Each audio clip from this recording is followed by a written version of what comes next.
Sir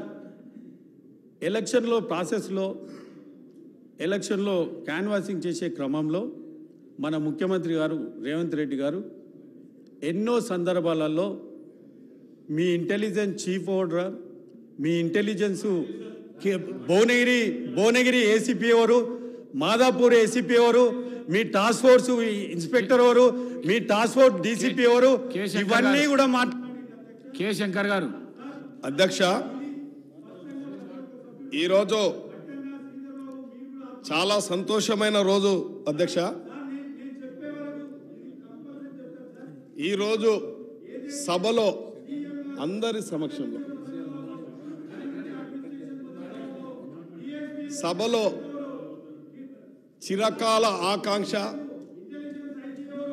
BC సంఘాల ఆకాంక్ష, BC కులాల ఆకాంక్ష ఇలా చరిత్రను కొత్తగా బీసీ కులాలలో వెలుగు నింపడానికి ఆర్థికంగా, రాజకీయంగా, సామాజికంగా ఇలా బీసీల జీవితాల్లో వెలుగు చూడాలని చెప్పి ఈ యొక్క మంచి కార్యక్రమం తీర్మానం పెట్టిన రాష్ట్ర ముఖ్యమంత్రి వర్యులకు, డిప్యూటీ సీఎం గారికి, శాసనసభ వ్యవహారాల శాఖ మంత్రికి, బీసీ మంత్రి గారికి, ఈ సభలో ఉన్న ప్రతిపక్ష నేతలకు అందరికీ నా యొక్క వందనాలు, శుభాభివందనాలు అధ్యక్ష.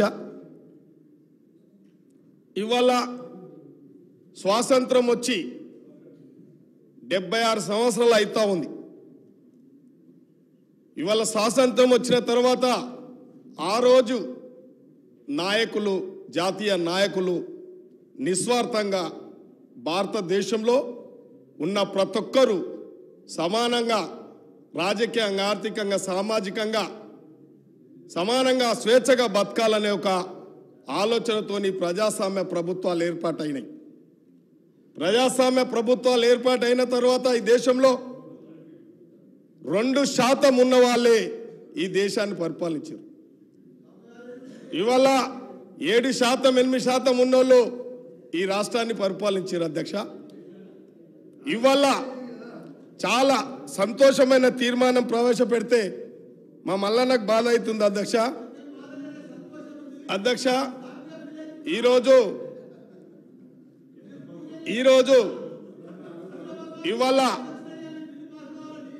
ఇవాళ రాజకీయంగా, ఆర్థికంగా, సామాజికంగా, విద్యాపరంగా ఎన్నో సమస్యలు ఎదుర్కొంటున్న కులాలు దాదాపు 136 ఉన్నాయి అధ్యక్ష.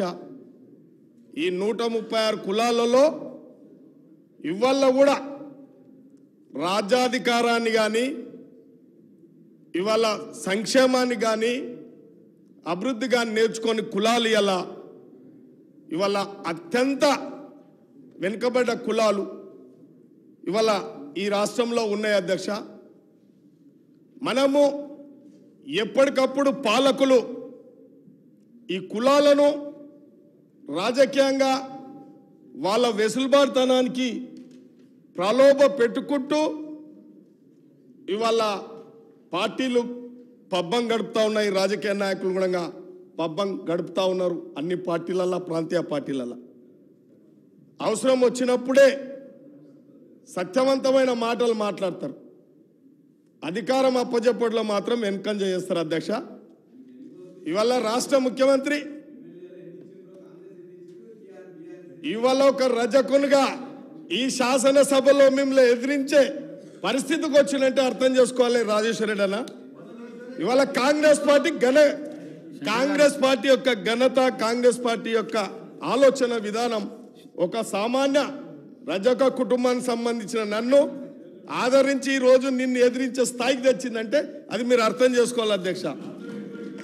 ఇవాళ అధ్యక్ష, ఇవాళ ఈ రాష్ట్రంలో తెలంగాణ కావాలి. ఇవాళ రాజకీయంగా, ఆర్థికంగా, సామాజికంగా వివక్షతకు గురైందని చెప్పి ఉద్యమం తెచ్చినప్పుడల్లా ఇవాళ కులాలను తీసుకున్నారు, ఉద్యమాలను వాడుకున్నారు. ఇవాళ రాజకీయంగా ఒడ్డెర మేదరి, పందుల, పొస్ల, వడ్రంగి, కావలి, కుమ్మరి, కమ్మరి ఎన్నో జాతులు ఇవల్ల వెనుకబడిన జాతులు రాజాధికార ప్రాతినిధ్యత లేదు, వాళ్ళకి సంక్షేమం లేదు, ఆర్థికంగా కూడా ఇబ్బందులు ఉన్నాయి. కాబట్టి ఈ యొక్క సాహసోపితమైన ఈ కులగణన ద్వారా రాజకీయంగా ఆర్థికంగా ఇలా ఆ కులాలను కూడా మనం అందరం అన్ని పార్టీల వారు కూడా దీన్ని స్వాగతించాలి. ఈ తీర్మానం చాలా సాహసోపితమైన తీర్మానం కాబట్టి ఇది వెనుకబడ్డ కులాలకు రేపు రాబోయే కాలంలో అన్ని పార్టీలలో కూడా మరి తీర్మానం చేస్తే ఆ పార్టీలలో కూడా ఇటువంటి కార్యక్రమం తీసుకొని ఇలా వెనుకబడ్డ తరగతులందరూ రాజకీయంగా ఆర్థికంగా సామాజికంగా అభివృద్ధి చెందాలనే ఆకాంక్ష అన్ని పార్టీలకు ఉంటే బాగుంటుంది అధ్యక్ష. ఇవాళ రాబోయే కాలంలో మరి ఈ యొక్క కులగణన వల్ల ఒక చట్టసభలలో కూడా ఒక ప్రాతినిధ్యం వస్తుంది. కాబట్టి ఇప్పటికైనా మరి చిన్న చిన్న కులాలను కూడా రాజకీయంగా అన్ని పార్టీలు కూడా అండగా నిలవాలని చెప్పి కోరుకుంటూ ఈ అవకాశం ఇచ్చిన అధ్యక్ష మీ అందరికి కృతజ్ఞతలు తెలియజేస్తాను. మినిస్టర్ గారు.